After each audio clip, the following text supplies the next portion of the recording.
Hello students, now we have to start the chapter that is Constitutional Design. Okay तो इस constitutional design में हमने देखा था कि हमें कॉन्स्टिट्यूशन की ज़रूरत क्यों है और इसके लिए बाकायदा हमारी कंट्री में एक कॉन्स्टिट्यूशन बना है ना, कॉन्स्टिट्यूएंट असेंबली बनी और एक कॉन्स्टिट्यूशन बनाया गया। तो अब हम डिस्कस कर रहे हैं about the guiding values of Indian constitution कि इंडियन कॉन्स्टिट्यूशन बना तो सही पर इसकी गाइडिंग वैल्यूज़ क्या थी, कौन सी वैल्यूज़ के ऊपर ये कॉन्स्टिट्यूशन बेस्ड था। हमने देखा कि कॉन्स्टिट्यूशन में काफ़ी सारी चीज़ें दूसरी कंट्री से भी ली गई हैं, है ना, लेकिन बेसिक सोल जो है हमारे कॉन्स्टिट्यूशन की वो क्या है, that is values of the Indian country. ठीक है, तो इसमें हमने देखा था कि महात्मा गांधी जी ने एक यंग इंडिया करके आर्टिकल लिखा था। कब लिखा था यंग इंडिया आर्टिकल? इन 1931 में।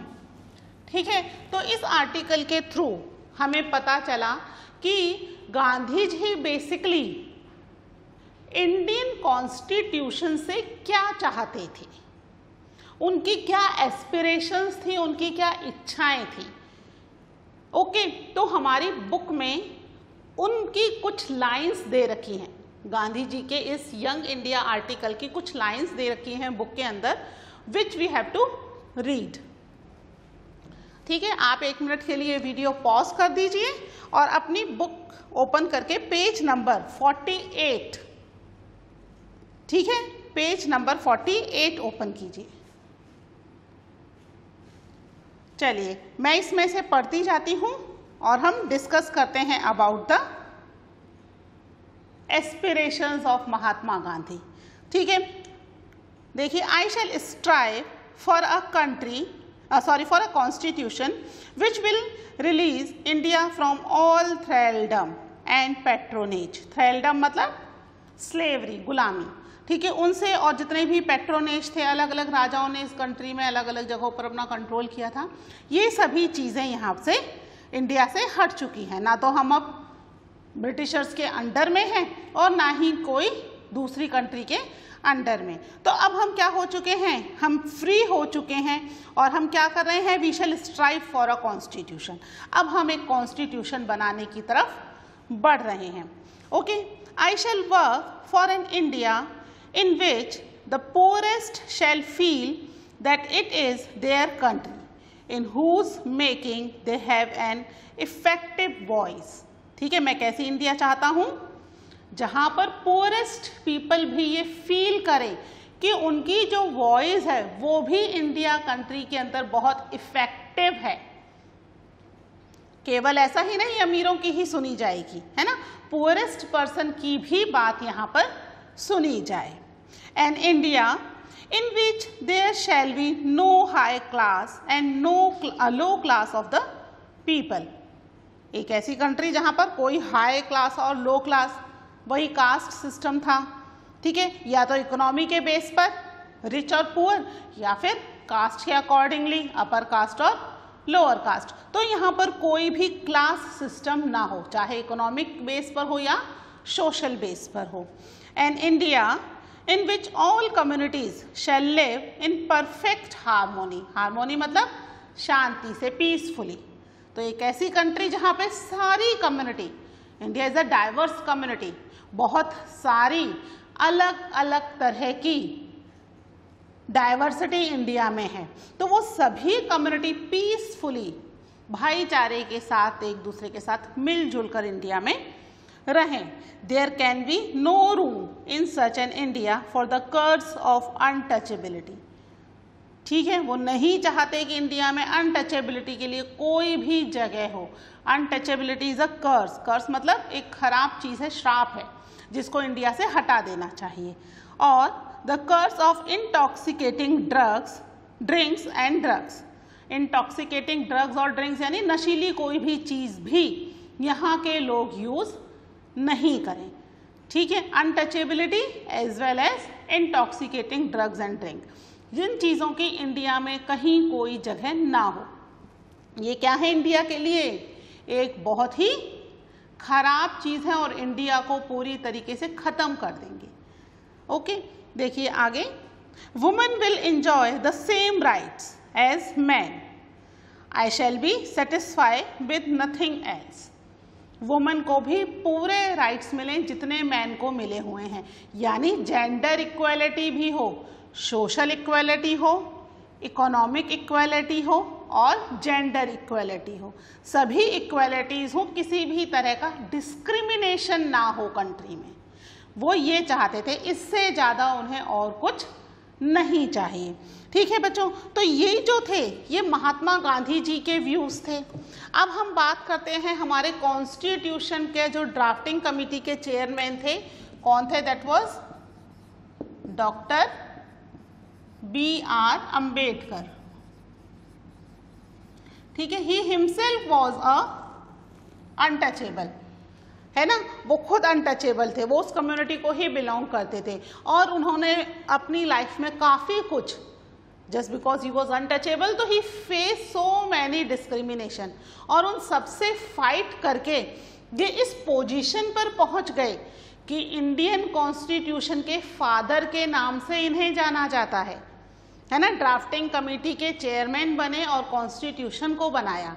बट महात्मा गांधी जी चाहते थे कि इंडिया में किसी तरह का कोई रिजर्वेशन ना हो, इक्वलिटी हो, सबके लिए इक्वल चीज़ें हों। और B.R. अम्बेडकर को लगता था कि अगर रिजर्वेशन नहीं दिया गया तो ये जो सोशल डिस्क्रिमिनेशन है ये और भी हाई लेवल पर बढ़ता चला जाएगा आने वाले टाइम में, और जो अनटचेबल्स हैं, बैकवर्ड लोग हैं, शेड्यूल कास्ट और शेड्यूल ट्राइब जो हैं, लिस्ट है ना, इसमें जितने भी कास्ट और कम्युनिटी वाले लोग हैं वो सभी लोग पीछे रह जाएंगे। तो कई बार महात्मा गांधी जी की और B.R. अम्बेडकर की बहुत ज़्यादा आपस में बहस भी होती थी इन बातों को लेकर के।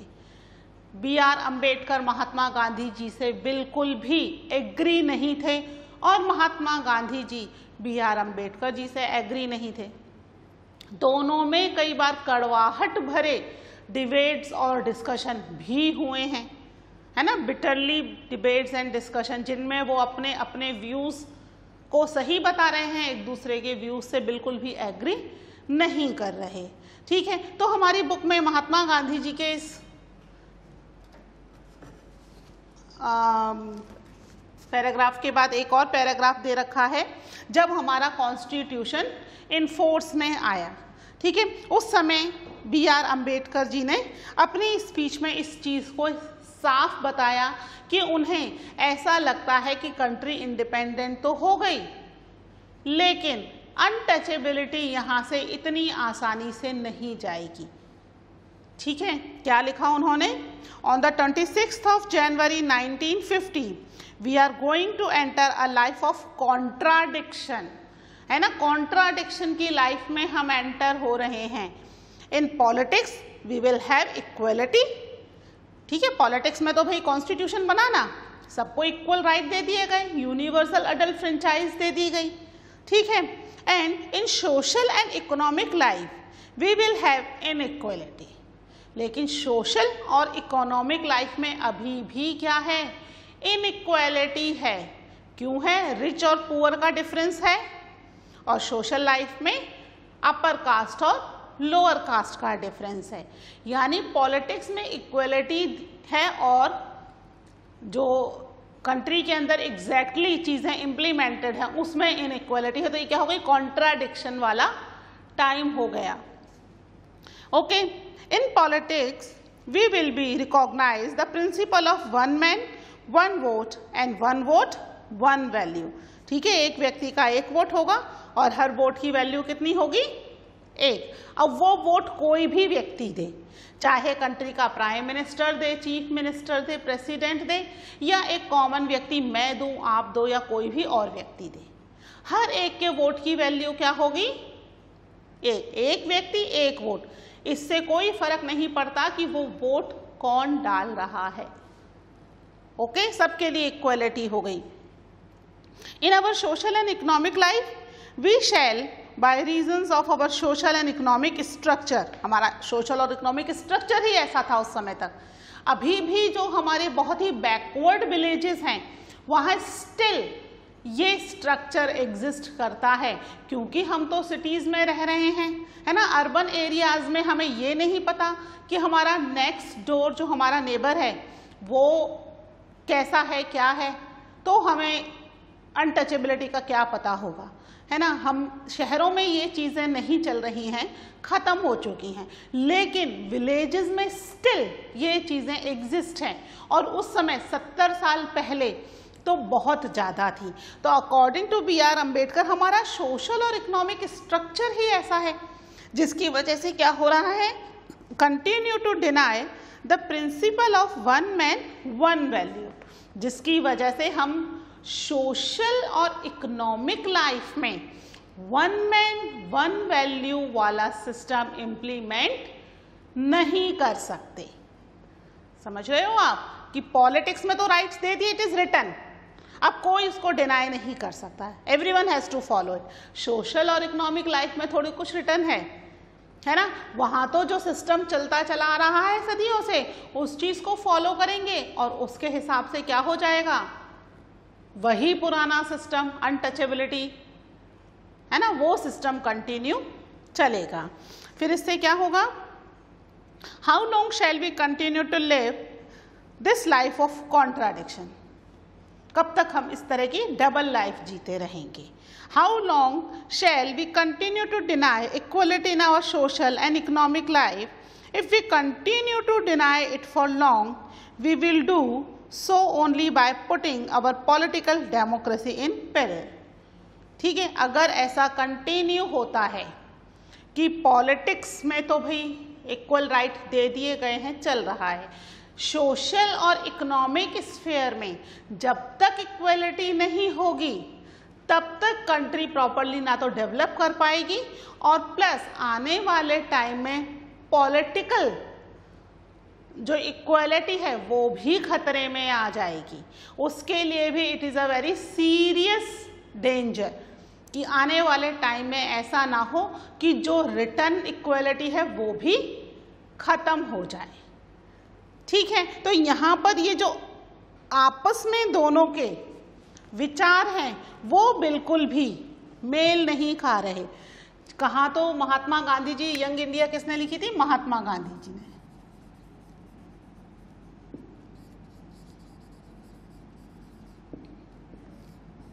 ठीक है, महात्मा गांधी जी ने यंग इंडिया लिखी थी, doctor B R Ambedkar he was drafted the constitution, और दोनों में बहुत ज़्यादा आपस में क्या है, मतभेद है, कॉन्फ्लिक्ट है विचारों का, एक दूसरे से बिल्कुल भी एग्री नहीं कर रहे हैं। ठीक है, ये जो था ये 1931 में आया, और इन्होंने कब दी ये स्पीच, 36 जनवरी 1950, जब हमारा कॉन्स्टिट्यूशन इम्प्लीमेंट हुआ।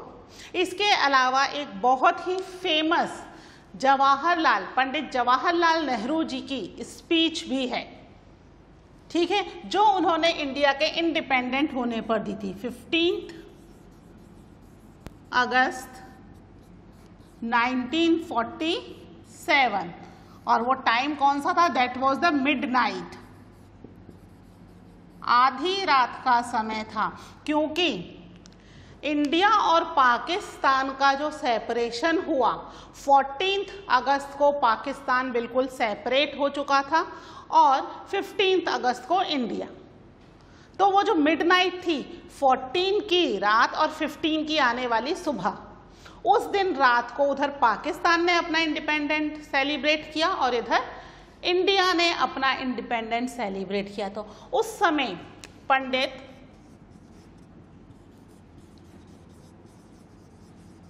जवाहरलाल नेहरू जी, इनकी जो स्पीच है that is also very famous, है ना, उसका हर शब्द हर लाइन जो है बहुत ही इन्फ्लुएंसिव है और बता रहा है कि जो कंट्री इंडिपेंडेंट हुई है उसमें हमें अभी बहुत काम करना है। ऐसा नहीं है कि इंडिया इंडिपेंडेंट हो गया, now we have to start celebrate. हम सेलिब्रेट तो कर रहे हैं, बट जो कंट्री है वो तो कई सौ साल पीछे कर गए हैं ब्रिटिशर्स। अब उसको डेवलप करना, सभी लोगों को सारी फैसिलिटीज़ अवेलेबल करवाना, ये एक इम्पॉर्टेंट काम है। यानी कि कंट्री इंडिपेंडेंट होने के साथ साथ एक बहुत बड़ी रिस्पॉन्सिबिलिटी आ गई है कंट्री के लोगों के ऊपर कि इस कंट्री को हमें प्रॉपरली डेवलप तो करना ही है, साथ में हर व्यक्ति को हर फैसिलिटी अवेलेबल हो इस तरीके से काम करना है। ठीक है, तो उनकी ये जो दे रखी है स्पीच, इसको भी हम पढ़ लेते हैं। पेज नंबर 49, ठीक है, पेज नंबर 49 निकाल लीजिए आप। Pandit Jawaharlal Nehru ji, he was the first prime minister of independent India. 1947 में इंडिया इंडिपेंडेंट हो गया था और कॉन्स्टिट्यूशन कब आया? 1950 में। इस टाइम पीरियड के बीच में कंट्री में एक प्रोविजनल गवर्नमेंट बनी थी, क्योंकि इलेक्शंस तो हुए ही नहीं। इलेक्शंस होने के बाद फर्स्ट गवर्नमेंट बनेगी। तो इलेक्शन कब होंगे? कॉन्स्टिट्यूशन इम्प्लीमेंट होने के बाद। कॉन्स्टिट्यूशन का तो प्रोसेस चल रहा था। तो 1947 में इंडिया जब इंडिपेंडेंट हुई, उस समय एक प्रोविजनल गवर्नमेंट बना दी गई कि जब तक कंट्री में इलेक्शंस होकर के एक प्रॉपर प्राइम मिनिस्टर नहीं बनते हैं, तब तक कंट्री के अंदर गवर्नमेंट चलाने के लिए एक प्रोविजनल गवर्नमेंट है, जिसके प्राइम मिनिस्टर बने पंडित जवाहरलाल नेहरू। बाद में इलेक्शंस के थ्रू भी उन्हीं की पार्टी जीती और he became the first prime minister of the country. ठीक है, तो जब इंडिया इंडिपेंडेंट हुई उस समय आधी रात थी। उस मिडनाइट को उन्होंने अपनी एक स्पीच लोगों को दी, क्योंकि कंट्री के बहुत सारे लोग जग रहे थे। क्यों जग रहे थे? क्योंकि इंडिया इंडिपेंडेंट हो रहा था। That was a very big dream of the people, जिसकी वजह से लोगों को रातों को नींद नहीं आ रही थी। दिन रात they were trying for the independence. तो वो जब इंडिया इंडिपेंडेंस हुई तो लोगों की रातों की नींद गायब, और सब लोग पंडित जवाहरलाल नेहरू जी की इस स्पीच को लेके बहुत ज़्यादा इंथुजियास्टिक थे कि क्या बोलेंगे पंडित जी। ठीक है, तो सुनिए ये स्पीच, इसको कहते हैं थ्रस्टी विद द डेस्टिनी, है ना। आप अगर गूगल पर भी डालोगे तो पूरी स्पीच जवाहरलाल नेहरू जी की आ जाएगी, इतनी ज़्यादा फेमस स्पीच है ये। सुनिए। लॉन्ग ईयर्स अगो, बुक में खोल भी लीजिए बच्चों, है ना, जिससे कि आप बुक में से पढ़ते भी जाओ। Long years ago we made a tryst with destiny, मतलब बहुत सालों से हमारी डेस्टिनी हमारे साथ नहीं थी और फाइनली ये डेस्टिनी हमें मिल गई। We achieved it. क्या है हमारी डेस्टिनी? That is freedom. यहाँ पर डेस्टिनी किसको डिनोट कर रही है? वर्ड डेस्टिनी फ्रीडम को डिनोट कर रहा है कि हम जिस चीज़ के लिए स्ट्रगल कर रहे थे from so many years ago, finally we got it, है ना। And now the time comes shall when we shall redeem our place। ठीक है, जो हमारी जो प्लेस थी that we have to redeem, उस प्लेस को हम पूरा कर सकते हैं, नॉट होली और in full measure but by substantially. पूरी तरीके से फुल मेजर से नहीं बल्कि सब्सटेंशियली। ठीक है, हर चीज़ को कंप्लीट करते हुए, डेवलपमेंट करते हुए। ऐसा नहीं कि प्लेज ली है, ये काम करना है, इस काम को कर ही देना है। काम इस तरीके से हो कि उसका फ़ायदा सबको मिले और कंट्री को उसका बेसिक डेवलपमेंट मिले। At the stroke of the midnight hours when the world स्लीप्स, आधी रात का समय है, पूरी दुनिया सो रही है, आधी रात में तो सब सोएंगे ही। India will awake to life and freedom. लेकिन ऐसे समय में इंडिया को क्या मिला है आधी रात में? 15 अगस्त 1947 को लाइफ और फ्रीडम मिली है इंडिया को। ठीक है, a moment comes which comes but rarely in history. एक ऐसा समय है जो कि आया तो सही बट हिस्ट्री में बहुत ही मुश्किल से आता है ना। हमें तो ये चीज़ें बच्चों प्रिपेयर्ड मिली हैं, इंडिपेंडेंस हमें मिला है, हमें इसके लिए कुछ नहीं करना पड़ा, तो हमें इसकी वैल्यू नहीं है। बट जिन लोगों ने इसके लिए इतना फाइट किया उनके लिए इसकी बहुत वैल्यू थी, है ना। अगर उस समय इतना फाइट नहीं होता तो जो आज हमारी लाइफ है बिल्कुल चेंज होती। जो हम इंडिपेंडेंट, फ्रीडम, ये सब चीज़ें इंजॉय कर रहे हैं, इक्वालिटी, जस्टिस, ये सब चीज़ें हम इंजॉय नहीं कर पाते। तो दे फाइट अ लॉट। और ये जो दिन उस समय आया था, वो समय क्या था उनके लिए, बहुत ही प्रीशियस था। ऐसा दिन हिस्ट्री में बहुत मुश्किल से आता है। ठीक है, तो ये दिन आया, लेकिन ऐसा बहुत मुश्किल से आया है। When we step out from the old to the new, when an age ends and when the soul of the nation long suppressed find utterance। ठीक है, क्या हुआ है, हम पुराने से निकलकर नए में आए हैं। हम कॉलोनाइज्ड रूल, मोनार्के, ये सब चीज़ें सब हमने छोड़ दी हैं। अब हम नए एज में आ गए हैं, जहां हम एक नई गवर्नमेंट बनाएंगे, नया डेवलपमेंट करेंगे। ठीक है, जहां पर क्या है, when the soul of a nation long suppressed, पुराने इतने सालों से जो कंट्री इतनी सप्रेस्ड थी, उसको इतना ज़्यादा परेशानी झेलनी पड़ रही थी, वो सब चीज़ें फाइनली खत्म हो गई और कंट्री फाइंड द अटरेंस, है ना। It is fitting that at this solemn moment we take the pledge of dedication to the service of India and her people and to the still long cause of humanity। ठीक है, ये समय सबसे सही समय है जब हमें इस मोमेंट पे प्लेज लेनी चाहिए कि हम अपनी लाइफ, अपनी कंट्री को और इसके लोगों के लिए डेडिकेट कर देंगे। ठीक है, जिससे कि क्या हो, जो ह्यूमैनिटी लंबे टाइम से नहीं हो पाई, है ना, ह्यूमैनिटी मतलब इंसानियत। ब्रिटिशर्स ने यहाँ पर कितने अलग अलग तरह के ऑप्रेसिव बिहेवियर किए, that you already study in your 8th class, है ना। तो आपको पता है क्या अलग अलग तरीके से उन्होंने हर तरीका अपना लिया इंडियन पीपल को परेशान करने का, इंडिया को लूटने का। तो ये जो परेशानियाँ थी फाइनली ख़त्म हो रही हैं। तो अब हमें एक अच्छे तरीके से कंट्री को डेवलप करना है।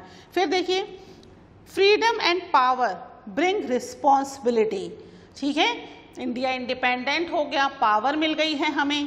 पहले पावर किसके पास थी, ब्रिटिशर्स के पास, अब पावर किसके पास है, इंडियन सिटीजन्स के पास। तो ये क्या लेकर आई है, इट ब्रिंग्स रिस्पॉन्सिबिलिटी।